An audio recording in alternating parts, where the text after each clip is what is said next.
Peggy 18.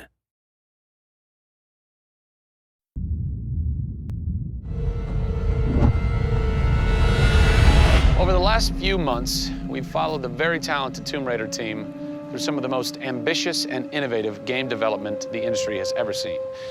In the next few days, they submit the final code for certification. If they pass, game ships on time and everyone gets a much-deserved sleep. If they fail, well, let's not talk about that. I'm Zachary Levi, and these are the final hours of Tomb Raider.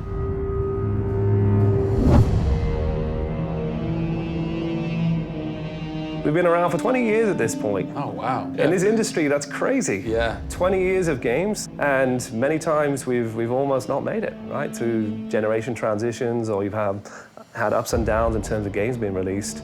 And for us to still be here, making games and being competitive, it's amazing. Is this pretty typical for you guys to be in the last week and really all you've got left are these little bugs to do? Maybe it's a few hundred still left to go. The team's cranking them out. You know, you're play testing it a lot. You're getting QA, quality assurance, to make sure it's clean. You know, stuff's coming in still, as in like, hey, this crazy thing happened here. And simultaneously, IDOS Montreal is doing what you're doing, just with the multiplayer at the same time, because the multiplayer and the single player are being delivered at the same time. Yeah, so it's a big on team. Friday. Everybody's got to come together at the same time, at the same moment, and put pencils down and say they're done. Pencils down. Done. See. We're submitting in 4 days. Let me tell you now, we've had to move Brian Horton. He was art director. He moved over to my department in Brand about a month ago. There was a morning that he woke up and they went, "You've created a beautiful world. Now step aside." So my job is I'm working with a very talented team in the brand to make sure our screenshots are good, to make sure we have covers for magazines, Posters, to make sure we have posters. Stuff, right. There's a lot of materials, just like in a film. Yeah. Where when a film's done and in the can, you have to sell it to people. You have to let them know what's cool about it. Yeah. Listen, I'm coming to get you. I'm going to get you out of there. I promise, Sam. What's been great about this over the course of the entire process, you traveling around with us, is that we've been able to bring you the final hours of each of the pieces. Yeah. We've spent probably the last 6 months watching how the music's come to an end and the voice acting has to be done. So each of our episodes up until now has really shown a side of the final hours of that particular person's role in the game. And now everything's come to a head where we're submitting the game this week. The guys are tirelessly working. You know, the guys have literally, at some cases, slept in the studio. Okay, so launch day, let's say you were at March 5th now. Where are you? What are you doing? I'm probably in bed trying to get 12 hours sleep. Because more than likely I would have been at some midnight opening the night before up till very late celebrating. So I'm probably at this time of the day, I'm probably in bed. I think a lot of us won't even know what to do with ourselves. You get so heads down in something, and it's been a part of our lives for years now. And you sort of get to that point where waking up in the morning, you're thinking about the game, and going to bed at night, you're thinking about the game. I'll try to sneak a little time here over the holidays, but then, you know, wait till the dust settles and we really get this in the hands of the consumers before I can really relax, I think. Even though I played the game so many times, I cannot wait to take the cellophane off of that game. Yeah. Pop it in. It's the ritual, retail. yeah. It's the retail copy. Yeah. And there's something special about that printed disc, putting it into the system, and you're like, this is the same game that I worked on for 3 years plus. And everyone else can have the same experience that I'm going to have right now. Yeah.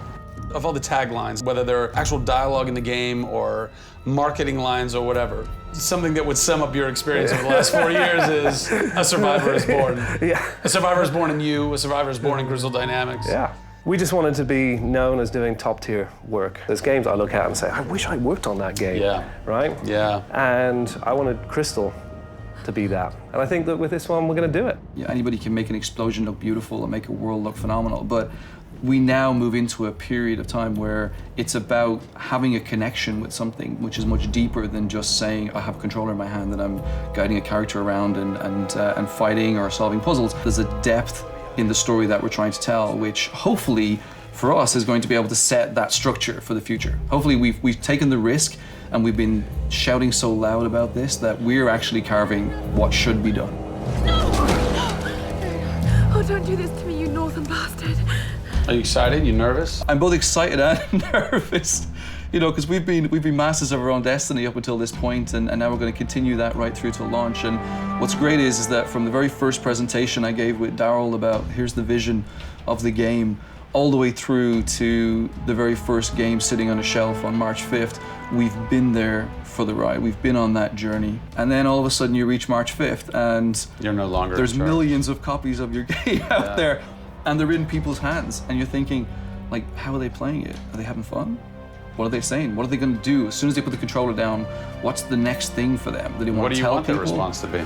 I hope those people see that the story we've built and the foundation we've built is one that will last a long time. Doing something that's special is just incredibly tough, no matter what it is. You've got to really want it. You have to be passionate. You have to care about it. Everybody realizes that this is the game of their career, and everybody wants to put as much time and energy into this as possible.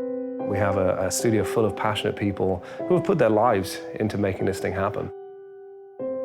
This is not just a game that we're just going to ship on March 5th and people will go, great, I've got another game to my credits. This is one where the team are going to look back and go, that was a journey. It's been an honor to be able to work on Tomb Raider, and long may it continue. I see this getting bigger and better over the next few years.